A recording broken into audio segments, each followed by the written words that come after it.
सो prism के बाद now we are going to discuss से एंगल ऑफ डेविएशन। क्या डिस्कस करने वाले हैं हम?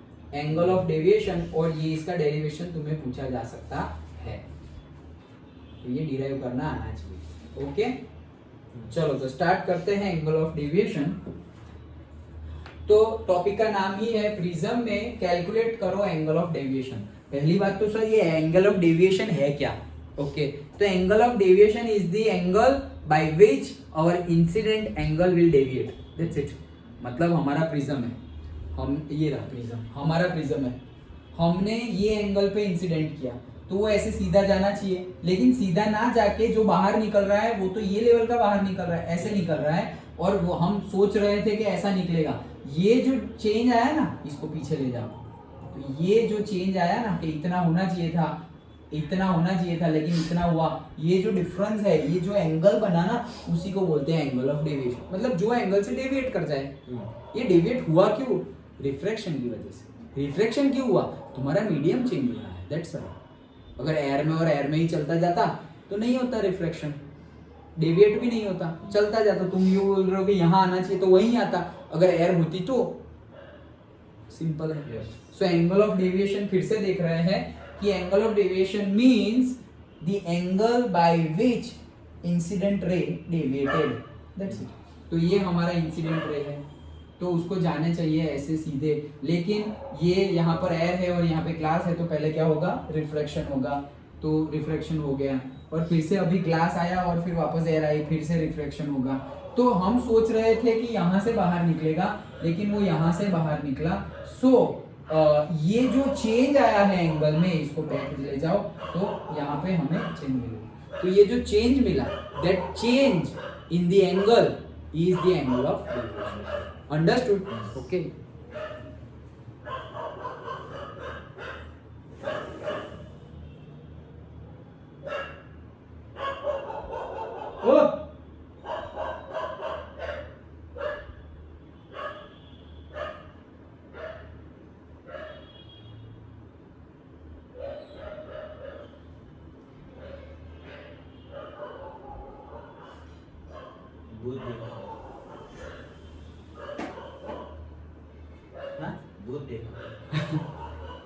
ये तो कंटिन्यूअसली, अभी तो लग रहा था छत पे से बुला रहा है, ये तो रोड पे है। तो क्या है?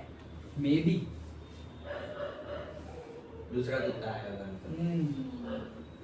चलो हाँ, सो एंगल ऑफ डेविएशन पता चला।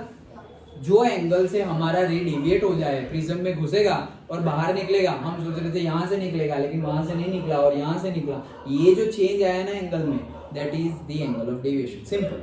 ओके, सो ये एंगल ऑफ डेविएशन का कैलकुलेशन करना है हमें, डिराइव करना है कि ये एक्चुअल में कैसे निकाले हम। Okay, so angle of deviation जिसका हम डिनोटेशन किससे करेंगे? डेल्टा से। किससे करेंगे? डेल्टा से। So delta is the angle of deviation. So delta angle of deviation start करते हैं। This is our incident angle I. तो इंसिडेंट एंगल किसके रिस्पेक्ट में? नॉर्मल के रिस्पेक्ट में। तो this is my normal. Done?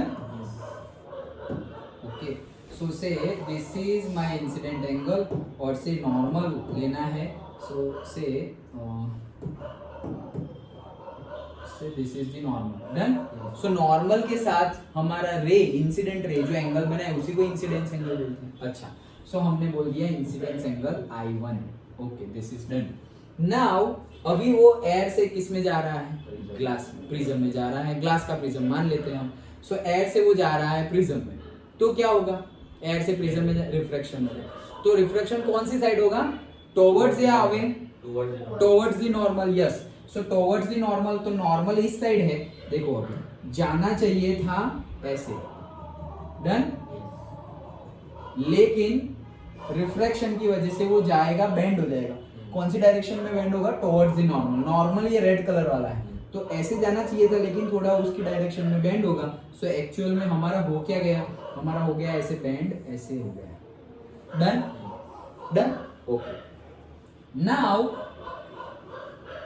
ये पॉइंट, मतलब ये जो रे है हमारा अंदर जो जा रहा है, वन टाइम रिफ्रैक्शन के बाद जो अंदर पास हो रहा है, वो रे नॉर्मल के, वो रे भी नॉर्मल के साथ एक एंगल बनाएगा। तो वो ये है मेरा normal, this is my normal. तो ये रे ने नॉर्मल के साथ एंगल बनाया, और वो जो नॉर्मल के साथ एंगल बनाया in the glass, in the prism, that angle is known as से R2।